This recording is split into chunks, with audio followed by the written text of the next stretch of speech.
Dan now is going to share with us some memories of his mum's life and some memories also that maybe we can relate to as well as we knew her.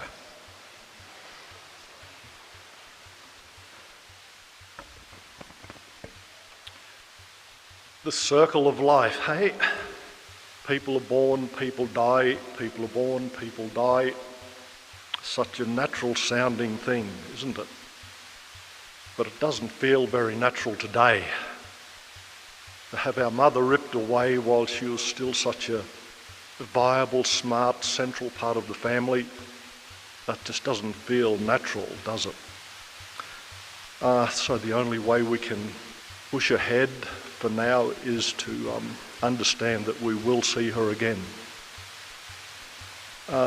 June was always my pet name for her, rather than Mum. She was a mother and a friend, and June always seemed to be the name that fit best. June started life as June Wren and loved that name, very proud of it, and later became June Croke and loved that name. And when we were in Ireland 20 years ago, June's holiday focused around finding anything to do with the names Croke and Wren. She loved Ireland and the names Croke and Wren, and she was also proud to grow up and start school in Elbow Valley. She was the second of 6 children to Michael and Emily. She loved her 5 siblings and always said their names so fondly as if they were gold encrusted. Then she was proud to be a Warwick person, and over the years when she used to phone me in Warwick, in Brisbane, the phone would go and it would never be June, it would be Warwick calling, and I'd say to her, "So is all of Warwick on the line or is it just June Croke?" And we'd laugh, and then she'd say, to remove doubt, "It's June here." I'd think, "Is it?" She was proud to have done some modelling in Warwick and proud to have been asked to leave Warwick to become a model. She was proud to have met John and got married when she was 21 in 1957. And she had 3 kids over the next 6 years, me, Peter and Joanne. And now she has 6 grandchildren and 7 great-grandchildren. And there might be some more if a few others get a go on. I won't give a chronology and geography of June's life, I'll just talk about June. At Ross and Jodie Waugh's wedding 35 years ago, Tom McVeigh gave a speech and referred to June and John as salt of the earth people. And on hearing that, it didn't feel complimentary. But I came to understand that it was the greatest compliment, because salt of the earth means good and honest.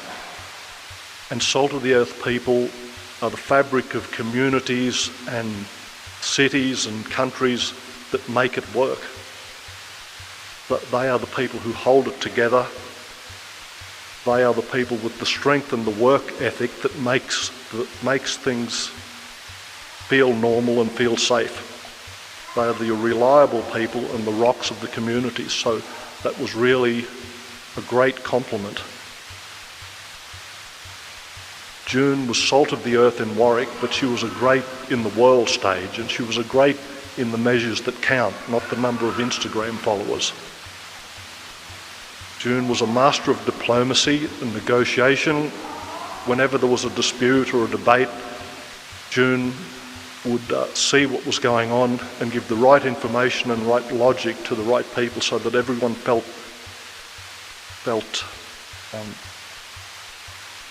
that they were in the right, and that they felt comfortable, not awkward. And June always placed so much importance on people feeling comfortable. And if you think of June now, she was just comfortable to be with, wasn't she?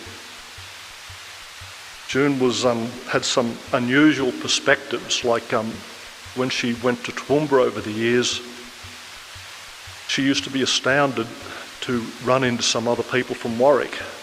Like she could not believe that the laws of probability had twisted so much that she met someone from Warwick in Toowoomba.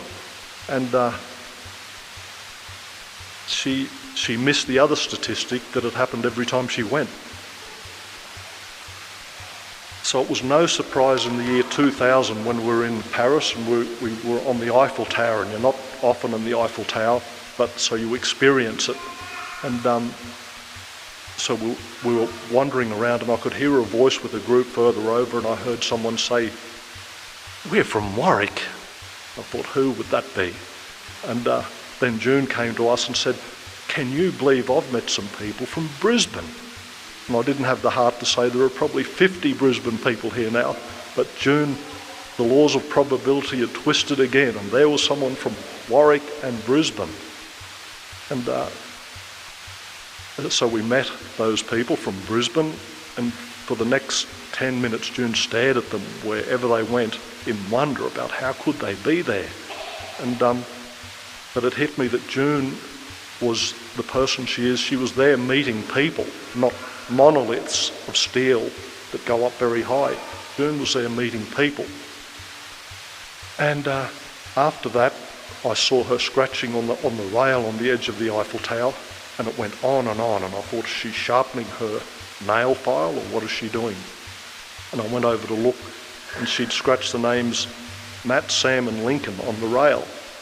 So June was there in a once-in-a-lifetime experience and put aside her own enjoyment, or whatever the word, for the sake of other people who weren't there. So that's just what she was like. So Matt, Sam and Lincoln, if you're ever in Paris, your names are up high in lights. She had unique humour and was always entertaining. Like she could, within half a sentence, she could make a mundane daily event become so funny. And she had two types of humour, intended and unintended. And both of them had the same underlying common denominator, that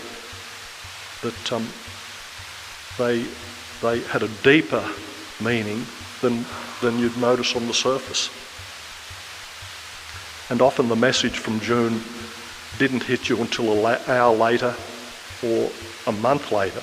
But June's life lessons came covered in humour, and a lot of those life lessons have stayed with us for good.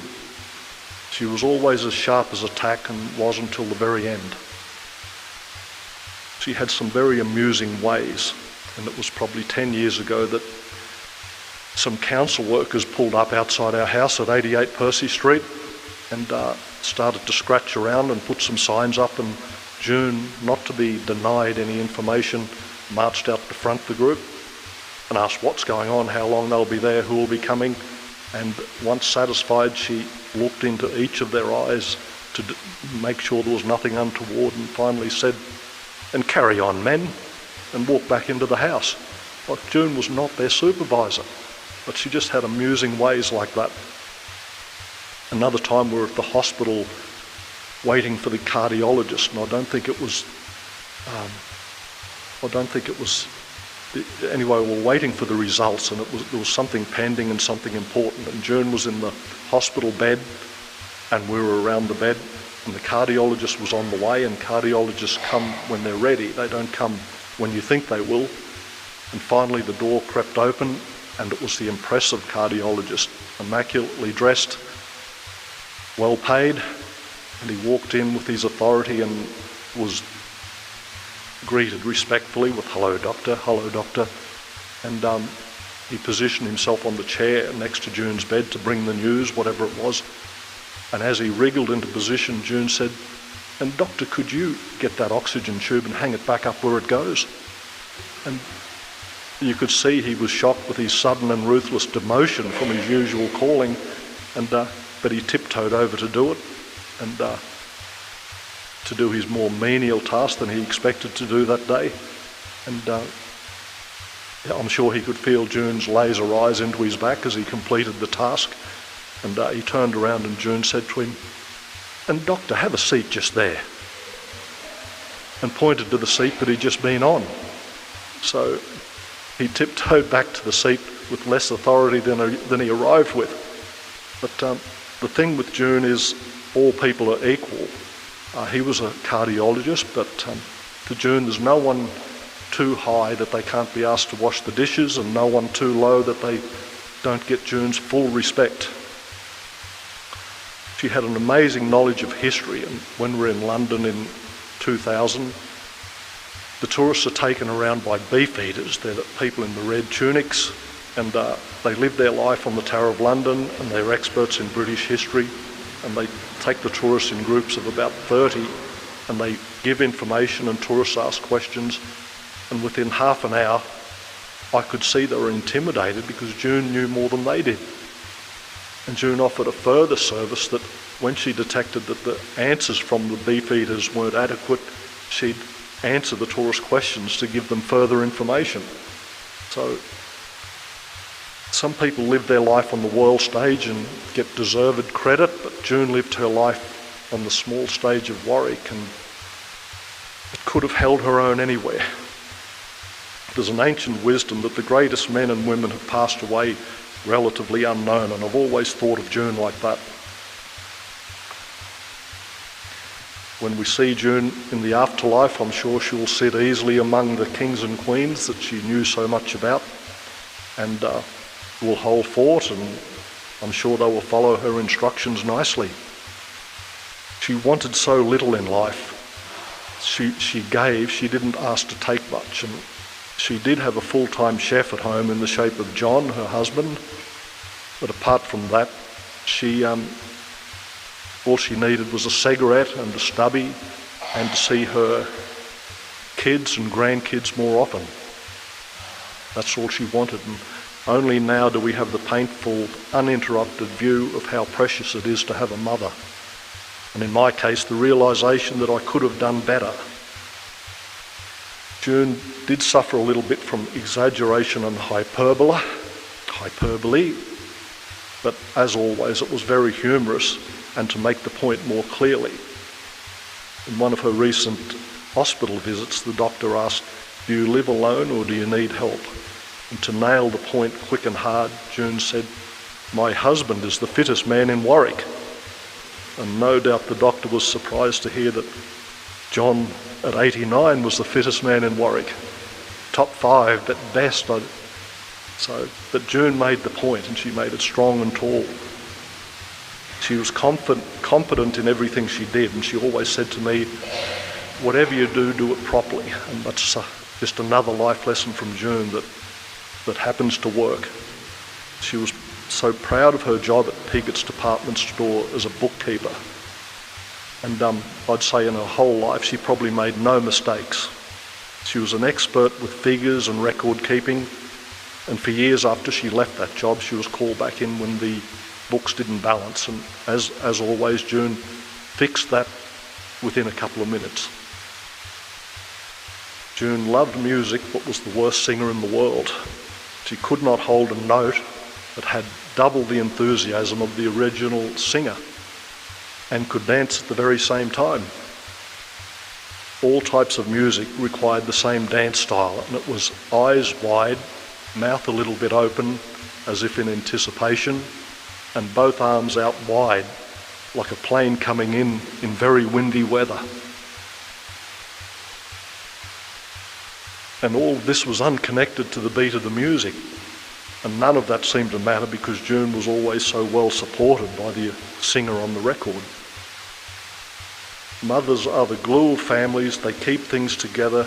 They keep the peace despite the ups and downs. She believed in all of us, and she believed in every person she met. She saw the good even when others could not. Mothers are probably the only person who really see you while others might look at you. Mothers see you from your first breath and then forevermore know how you feel. An irreplaceable person.